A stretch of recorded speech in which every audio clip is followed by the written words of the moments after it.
كل ما اصرف فلوس كتير تقعد تعمل كده هتبوظ هتبوظ. ايه الاكله اللي الحاجه ما بتعرفش تعملها وبتصمم ان هي تعملها؟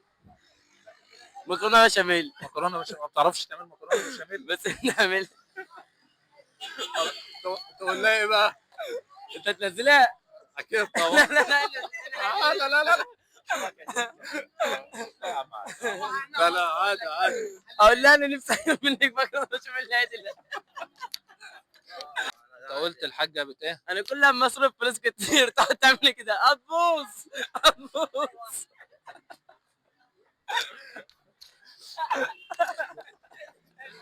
عايزك يا حاجه تشوفيها.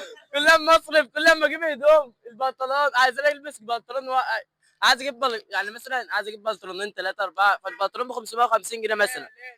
المهم ايه تقعد تعمل لك ازاي انت هتجيب بنطلون اسود وبتاع لا خليك في بنطلون واحد ازاي يعني؟ هو بنطلون واحد تلبس على 4 تيشيرتات وتعمل فوق. انا هي تقول لها ايه بقى؟ تعالى اوجه لك كده. انا عايز اشتري كل اللي نفسي فيه. فك عن الواد يا حاجه واديله المفتاح وقول له مع السلامه. ما تنساش متابعه ولايك وشير.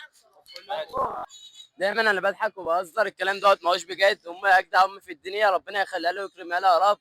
هي اصلا احسن واحده في الدنيا. هي دايما بتساعدني وبتشجعني على كل خير وشجع الراجل المحترم دوت والله راجل ربنا يكرمه ويوفقه في حياته.